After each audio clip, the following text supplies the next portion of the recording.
Are you feeling sick? Nope. Miriam was. Well, Yeah, so let's hear about it.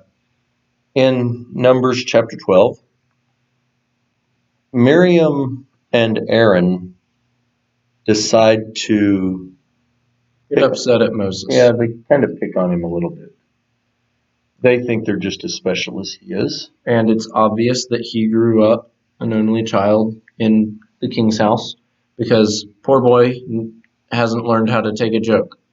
Yeah, well, he didn't seem to have near as much problem with it as God did. Well, yeah, that's true. So they pick on Moses. Moses had married a woman who was from Cush, and this was just unthinkable to them. Uh, who do you think you are? You have no right marrying her. She's too good for you.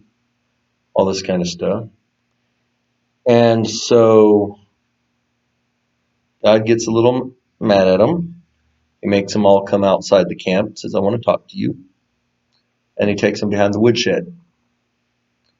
And Tans their hides white. with leprosy. Yep. Well, I think that's the opposite of tan.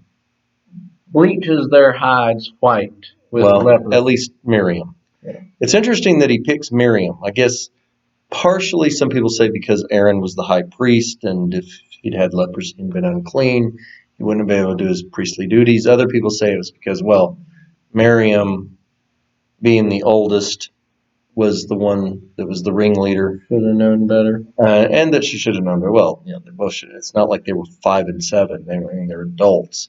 They both should have known better. But whatever the case may be, God's angry, and he gives Miriam the leprosy. Now, sometimes God actually does cause suffering. We don't like to think about that. And, some people ask, like with the COVID-19, did God send this as a warning to us or some sort of punishment to us? Or, did God send this hurricane, this earthquake, this tornado, whatever? Did God do this to punish us? Most of the time, at best, in our world today, we can say, I don't know. He doesn't have prophets that tell us these things are coming like he did in the Bible times. So now, can we assume that because we've been rebelling against God, punishments are going to come and, we should turn back to him? Yes. And certainly, does he use those things to encourage us to bring us back to him? Yes. Yeah. But in this case, Miriam didn't just happen to get leprosy around the same time that she picked on Moses. I mean, in fact, it's very, very clear that she's sick with the leprosy because of what she did for Moses. And that's interesting. You talk about Moses taking Moses is the one who actually goes to God and On his sister's behalf. on her behalf. Yeah, he intercedes. We talked about intercession in prayer. We talked about supplication in prayer. And again, we find Moses asking not for himself, but for someone else on this occasion. Short prayer, only 8 words long, not nearly as long as his complaining ones. Is that the shortest one we've seen so far? I think there was one that was only 7. I have to look back at them again. Pretty close. Yeah, I mean, I've noticed that his complaining prayers are the long ones. Yes. I mean, the one we looked at the other day was 56 words, and the one that we looked at before that was even longer than that, I think. So his complaining prayers are a lot longer than his other prayers. But here he simply cries to the Lord and says, "Oh God, please heal her. Please." Not a long prayer. Nope. I like that stereo reading. That was fun. In stereo, yes. I'll have to do that again. But, of course, God does answer that prayer. It's interesting that he doesn't do it for her sake, but he does it for Moses' sake. Yeah. Aaron had asked Moses, do something about this. And Moses said, okay, I'll talk to God. And so he does. And God answers his prayer. Verses 14 through 16 of Numbers 12 tell us that he does, but he still has conditions. He says, speaking of Miriam, if her father had just spit in her face, she'd be shamed for 7 days. Let her be shut outside the camp for 7 days, and after that she can come in again. So God gives her leprosy,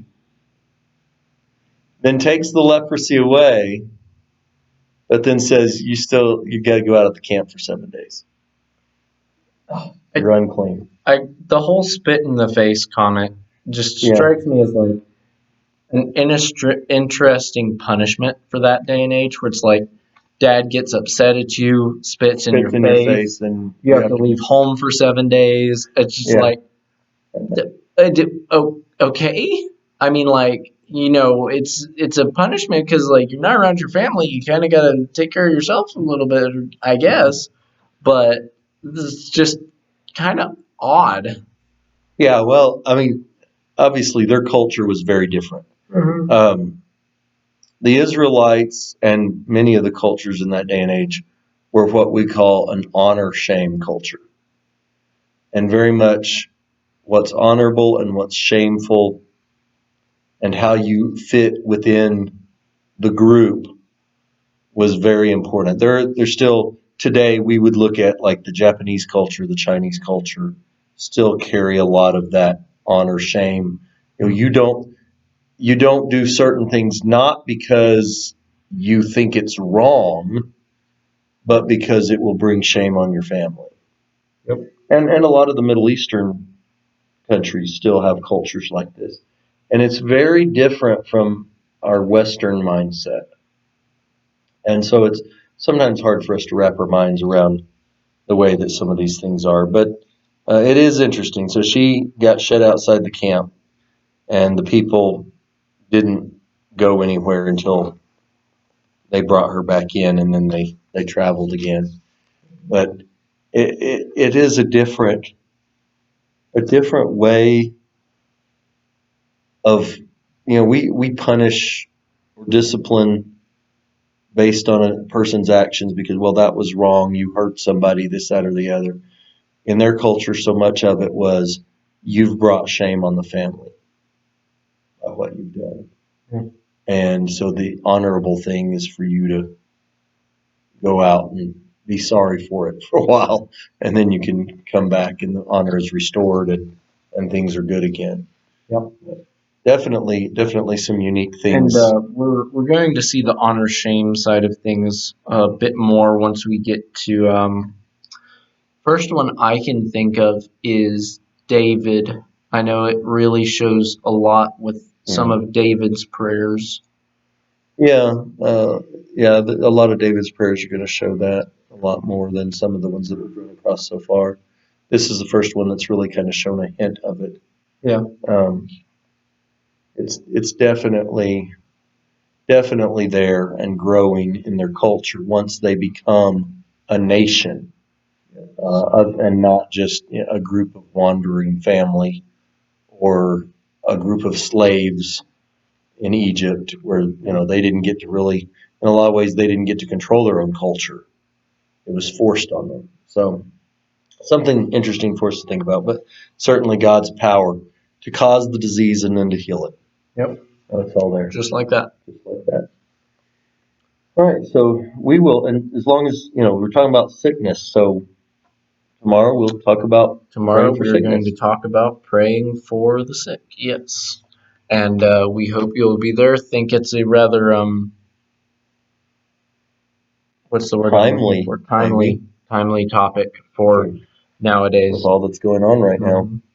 in the world, lots of folks that are sick. And we hope we'll see you then. But until then, bye. Bye.